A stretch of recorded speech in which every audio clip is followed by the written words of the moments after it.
Quick caveat before we get this episode rolling. I needed my noise cancelling headphones today, and I didn't realize when I recorded this video, and this is going to drive me insane, and I'm not recording the entire video again, is the sound versus the words on my mouth are not aligned because I'm using my noise cancelling headphones and I think I might lose my mind.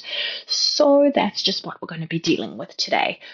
Ever sat there knowing you need to switch tasks, but your brain is like, nope, nope, nope, nope, nope, nope, nope. We live here now forever. And if transitions feel like you're trying to do a 3-point turn in a shopping trolley, this one is definitely for you.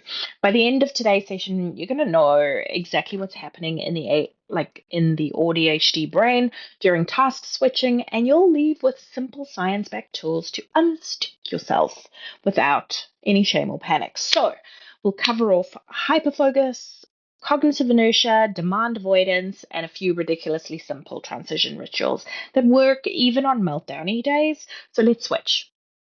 But to understanding. See what I did there? I made a joke. See, I made a joke. Anyway, before we dive in, hit subscribe and the bell so you don't miss out on new videos. Every Saturday, I release a video and you'll get kind of bite-sized neuroscience, lived AuDHD strategies, and zero just try harder nonsense.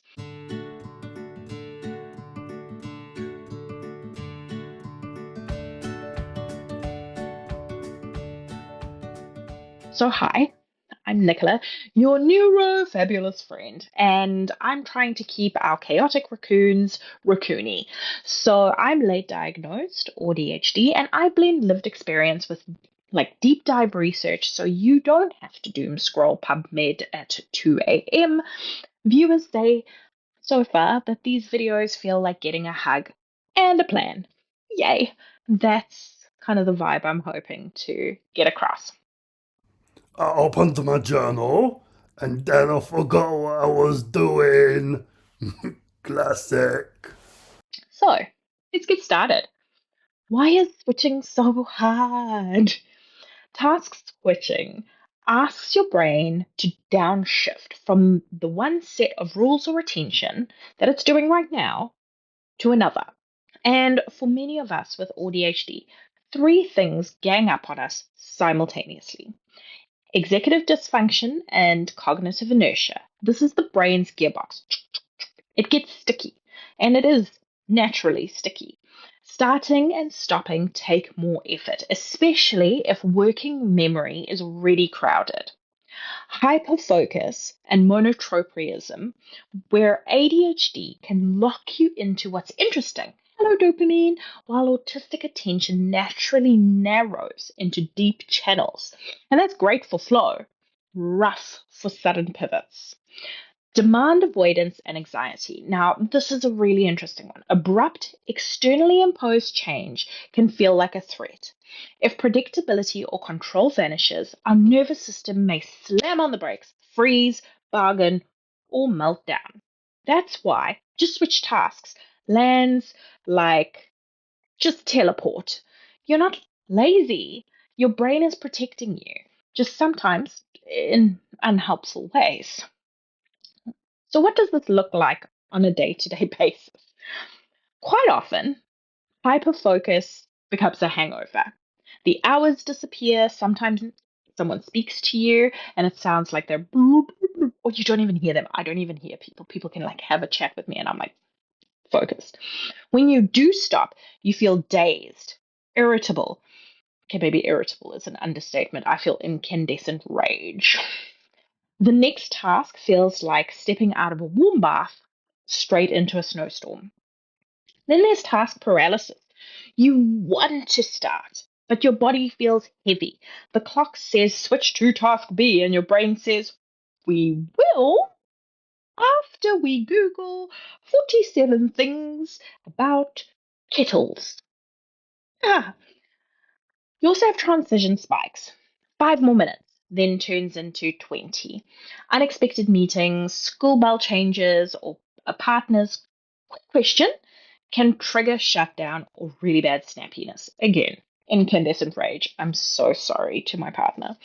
Not because you don't care, but because you lost your train of thought or your thread and the safety that that brings. Now, the one that's really interesting is novelty versus sameness, kind of this tug of war. ADHD me wants new, autistic me wants predictable, result orientated, blah. This means that we end up flip flopping between bouncing off boring tasks and clinging to comforting ones.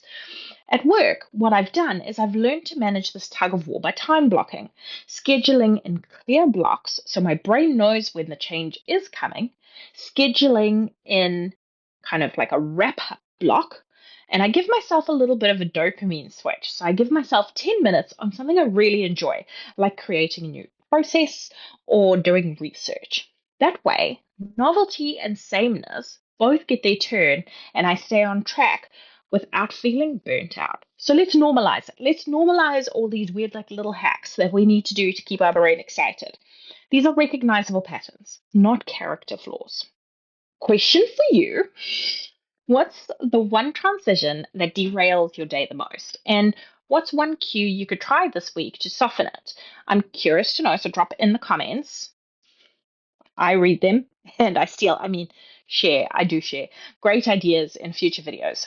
So keep those ideas coming.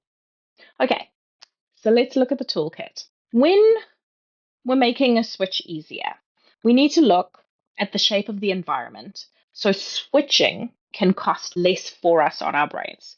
So, visual plans beat vibes. Use simple visual schedules or checklist.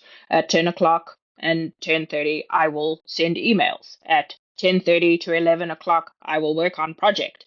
At 11 o'clock, snack. Checking off gives closure, and seeing the next box gives direction. Right. What about externalizing time? Visual timers, a time timer, a phone widget, two alarms, a wrap up warning, and maybe a hard stop. Train your brain that as it decreases and as the time is shrinking, that transition is incoming. It's going to take some practice, let's be honest. Buffer on purpose. If neurotypical folks need 1 minute to switch tasks, you might need 5. Build in, work 25, buffer 5, switch. Now, I read a really cool book not so long ago, and then actually, it was a podcast. Oh my God, we're going down a spiral. Listen to a podcast. It was really interesting. I'll link it below. And in there, they had this really cool tool where you switch between tasks. And from memory, oh God, said, but in summary, it was, hey, pause, breathe, regroup, do the task. So I was like, oh, okay, that gives you like a 10-second pause before task. So I don't hate that. Like this video and you get one more. La! All right. Reduce transitions so you don't need to. So batch similar tasks together.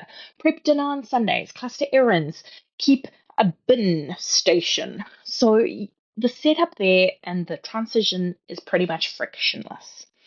Declutter the decision point. Create zones. Writing, admin, rest. When it's admin time, you physically move to the admin zone where only admin things live. Your environment should whisper the next step. It's a pretty helpful one. All right, what about external cues and maybe some gentle constraints? Define to yourself what done is. Write a mini checklist for what is enough to switch. What is done enough? Perfection is optional. And for us with AuDHD, perfection is a struggle. So perfection is optional. Switching is what we need to win at. Body doubling or co-working. Book a 30 to 60-minute session with a friend or a virtual focus room. Agree on switch times, and people are better than willpower. As I have spoken about in previous videos, I literally need someone to come with me to the gym. I need to meet someone there. Automation also helps. Calendar notifications that literally say wrap up the slide deck or open notes for 2:30 meeting. There's apps that do that for you nowadays. Sensory bridges. Have a transition song or a short stroll. or a favorite scene that anchors the pivot. When the song ends, you're in the next lane. Right, studies back up what we live every day. A Stanford study found autistic brains show less flexibility when switching from rest to tasks, which aligns with that stuck feeling when someone interrupts you mid flow. ADHD research shows that lower baseline dopamine makes it harder to leave a rewarding task because the switch feels like a dopamine drop. And clinicians describe task inertia as an executive function freeze, like the gears won't shift, even when you want them to. Knowing this isn't willpower, but wiring helps us swap that shame that we might be feeling, or guilt. For me, it's guilt, for strategy, right? We can put strategies in place. Too overwhelmed to ask, but please subscribe. What about some micro skills, behavioral micro skills? If then plans. If it's 3 o'clock and I'm still on task A, then I save, stand, do 10 minutes of task B. Pre-decide so that the moment doesn't eat you. Also have tiny entry points. Open the doc and type title. That's a valid switch. Momentum can be better than motivation. Make it rewarding. Pomodoro, right? The 25-5. Sticker charts or points towards a treat. I'm not bribing myself. But we're also speaking about dopamine. We need to uplift it. Flexible self talk. Swap I must finish perfectly for done enough to return later. Future you can finish, present you can switch. Okay, let's talk about lowering anxiety around transitions. Previews and countdowns. We know 5, 10, 1 minute. A simple description of what's next, and that predictability also lowers spikes. If we take a mindfulness minute, 478, breathing, or a 60-second body scan between tasks, it tells your nervous system, okay, cool, I'm safe to shift. Collaborative framing. Ask for and offer. Switches as teamwork. Shall we wrap this up in 5 minutes and start on the outline together? Controlled shared also equals resistance down. What about a demand diet? On high friction days, reduce optional demands and rebuild tolerance slowly. You're not failing, you're just pacing it out like a marathon. All right, what about professional supports? Flexibility training programs are around. They help you with kind of plan B thinking and scripted self talk, like, I can try a different way, which generalizes to smoother transitions. Now, when I ignore the wrap up alarm, it's never because I don't value the next thing, it's because I'm mid train ride or mid thread and my body hates a cliffhanger. What helps me is two alarms: a goofy close out your checklist, and then putting my phone somewhere else during the buffers so I can physically move. It also means I can name the feeling I'm feeling. It's like, hi, task inertia's struggling, get on the bus with me, and it makes it feel a little bit smaller. So, again, in the comments, what is one transition that derails your day the most? And what is one cue you could try this week to soften it? Drop it in the comments. I read them and we can share them. If you haven't noticed, I'm wearing my cool autistic anarchy jumper. I made these. They're cool. So cool. You can grab them. Link below in the comments. So fun. Um, I know, so silly. If this has helped you at all, please like the video, subscribe, ring the bell. I create new AuDHD friendly strategies every Saturday. And if Hyperfocus is your frenemy, kind of watch a whole bunch of other videos as well. And I will absolutely see you next week.